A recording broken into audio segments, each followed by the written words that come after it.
Hey guys, I'm Kai from Lucas Land & Royals. Hope you're doing well. And today we have not one, but two clutches of eggs to pull, and we're gonna take a second look at the dual sire clutch now that they've all come out of their eggs.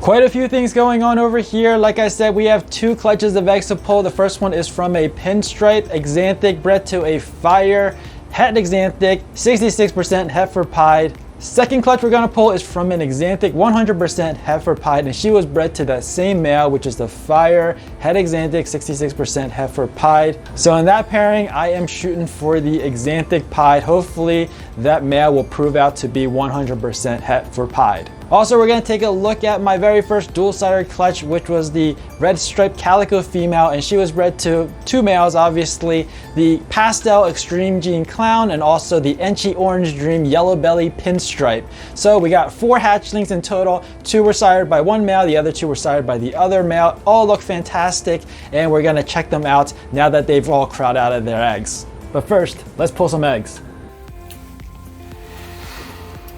Axanthic pinstripe sitting on a clutch of eggs. She's early. Here she is. I think she's a pretty good mom. So like I said in my previous video, she did skip a year, so she did not give me any eggs last year. Usually when that happens, when they skip a year, the following year they give you a much bigger clutch. So we'll see if that's true. Let me just get some of these things out of the way. So like I said, she is early, and usually what I do when I think they're ready to lay is I crumble up the paper so that they can kind of go underneath and feel more secure, but I didn't do that. So she just laid her eggs right on top, which is fine. So let me just try to take her off of the eggs. And unfortunately, I actually have some guests upstairs, so you might hear some background noise. Let me go ahead and take her off, and you guys can see what she looks like as her belly is all concave. So there's no more eggs in her. Or what is this down here? No, that's not an egg. That's not an egg. So I'm gonna give her a bath, and of course I do check them again after they take their bath, just as they're going into their new tub. I'll check them again. So this looks like a pretty big clutch. Is there any more down here? Nope. Okay, so 6, 7, 8. So it's 8. It's pretty good. That's higher egg count than the average. My average right now is 6.5. So this is 8, which is great. I think last year, not last year, but the year before that, she also gave me 8, I believe. I have to look back at my records, but I think it's also 8.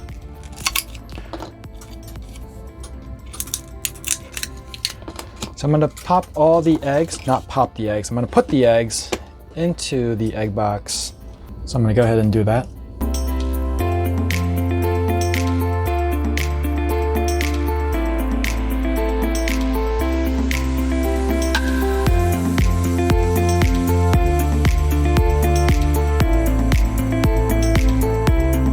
So now that they're all separated, and by the way, one of the reasons I like to have them lay underneath the paper, also it makes it easier for me because you're not stuck to the paper. Sometimes the paper will stick to the eggs, and that might, because paper is organic, it might cause some mold. But in this case, we got the paper off pretty clean. None of the eggs have any paper on them. So what I like to do now, let me get this into view for you. Just gonna turn the lights out, and then I'm gonna candle them, which is basically just shining a flashlight in to make sure that they have veins and they're fertile.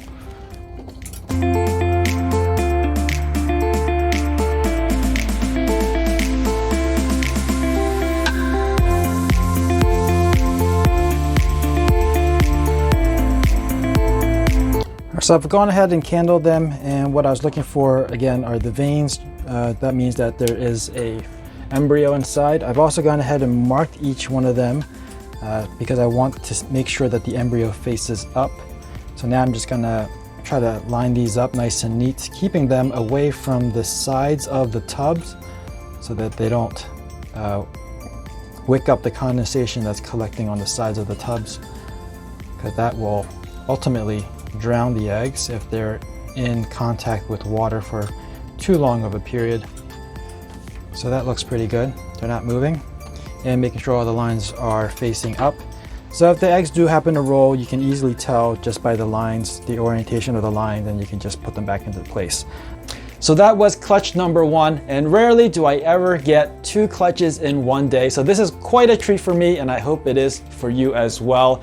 And it just so happens that both females are Axanthic. These are gonna be my first attempts plural, at trying to produce visual Axanthics. So I'm really excited, and I've doubled my chances of producing Axanthics. So let's go ahead and pull clutch number 2.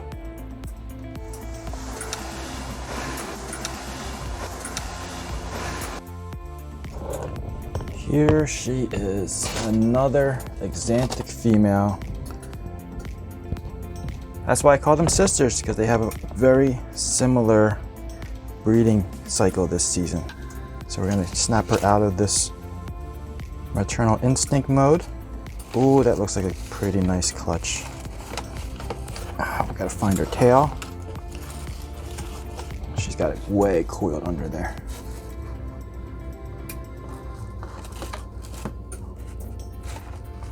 There we go. Oh, that is a nice clutch. I check her belly to make sure she is empty, and she is. Now I'll just drop her into a tub of lukewarm water and let her soak. Yeah, she really tore this up. So we'll get these things out of the way. Man, these are pretty big eggs in comparison. 2, 4, 6, 7. 7 pearly white eggs.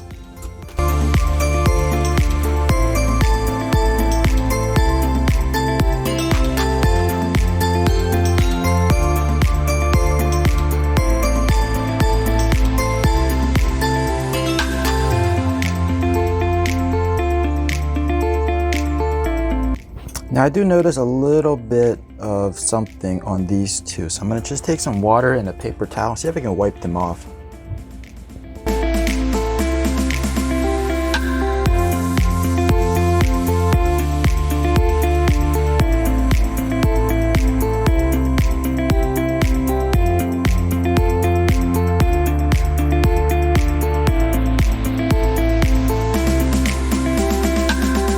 Now, I don't think that stuff was a big deal. I probably just picked up something as she was laying those eggs, and you did see that I had turned this one away because I didn't want whatever was there to be affecting this egg. So they are pointed in different directions now, but I really don't think that stuff would really impact the egg that much. However, I do want to try to give these eggs the best chance they can. So I did wipe it off, and I kept them pointed in separate directions, so there's no chance of it affecting each other. And then pretty much just pop these back into the incubator, and we'll wait for them to hatch out. So that was clutch number 2. Both of those clutches are now in the incubator. 2 went in and 1 came out, and that would be the dual sire clutch. So let's go ahead and take a look at some hatchlings.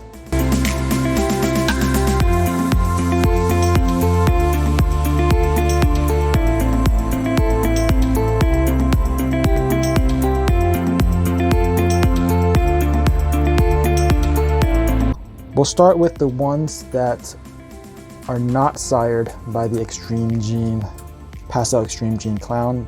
This one, number 1, is sired by the Enchi OD, Enchi Orange Dream Yellow Belly Pinstripe.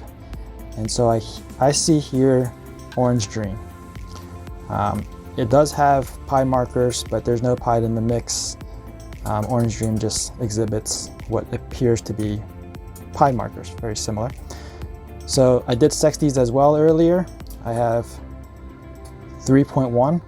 So this one is a male, and pretty much I believe it's just OD. OD male right there. So we'll move on to the next one. I have some escapees here. Moving on to the next one. This one is obviously sired by the Enchi Orange Dream Yellow Belly Pinstripe, because pinstripe is very easy to identify. You can see the markings of the pinstripe, the pattern here. It's very orange. I believe this to be Orange Dream. Could be Enchi, could be both, not sure. Not sure if it has yellow belly or not. I mean, I don't see any pattern in here to even help identify if it has yellow belly.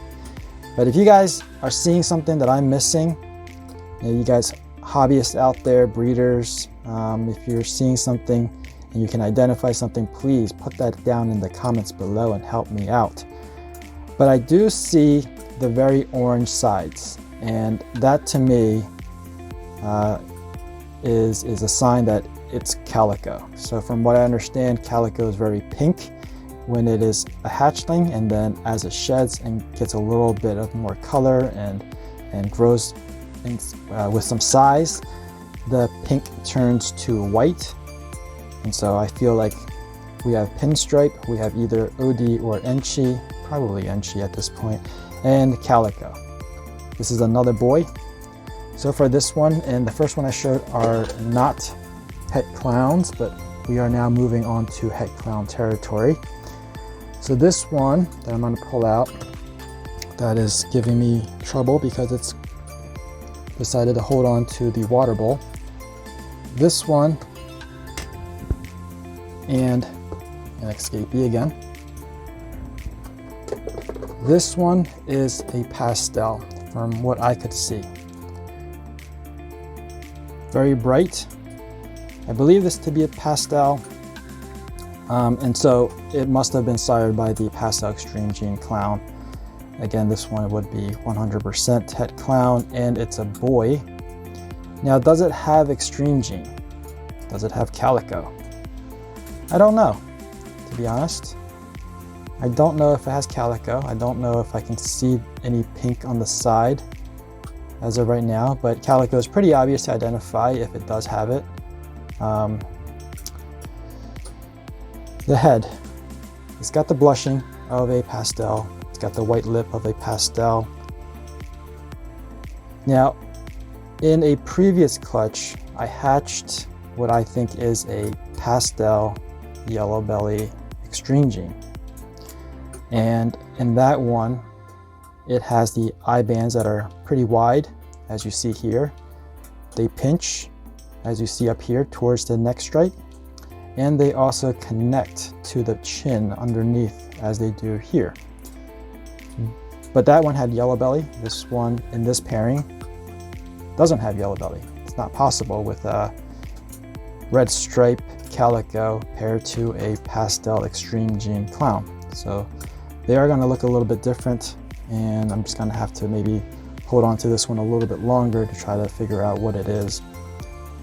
But still, very bright, very pretty, and I'll probably put this one side by side to the one to the other Extreme Gene combo that I was talking about earlier, and we'll take a better look. But we'll do that after this one sheds. Also a boy. All right, last one. And this last one happens to be the first egg, maybe the first egg that we cut. Actually, I'm not really sure anymore. It might be the first egg that we cut. And I saw a little bit of what I thought was a kink, but obviously that is not the case anymore. So I'm happy about that. No kinking. Let me know if you guys can see anything. But it's got a really, really cool pattern, especially by the tail. All this like pixeling. So I think this has, and there's some pink as well. So this looks to be calico to me. It looks to be pastel to me from the head blushing. Now, I don't know if it has the Extreme Gene. I don't know if it has the red stripe. It could have neither, or maybe it has both, or it could have one of those. So it might have both, just because look how busy the pattern is. I don't know if I don't know what would cause it to be so busy. Maybe the calico would do that. But look at these weird markings. Maybe calico and pastel would cause it to look like this. I mean, I don't often see these markings on just a pastel calico. So I figure there might be something else going on. And the only two other genes in play would be the red stripe and Extreme Gene. I'm not seeing the head, the eye band pinching back here like I saw before. I'm also not seeing a very solid or pronounced dorsal stripe. but I do see the eye bands connecting down to the chin on both sides. So you can see that on both sides. It is fairly light. It's got some more head blushing than just a plain pastel, that's for sure. And this one is a girl, so I'm very, very pleased about that and have no problems holding onto this one and trying to prove out the rest of her jeans. So those are the 4. I'm gonna go ahead and put them back into the rack now. They're gonna stay together until they shed out, and then we'll do another video. So that's it for that clutch. If you see any other jeans that I wasn't able to identify, make sure you put that down in the comments below. And if you think I was wrong in my identification, correct me down in the comments below as well. That about wraps it up for this video. I hope you enjoyed it. If you did, please give me a thumbs up. If you're new to this channel and you want to be informed of future uploads, make sure you're subscribed and hit that notification bell. As always, thanks for watching. Please share, and I'll see you guys next time.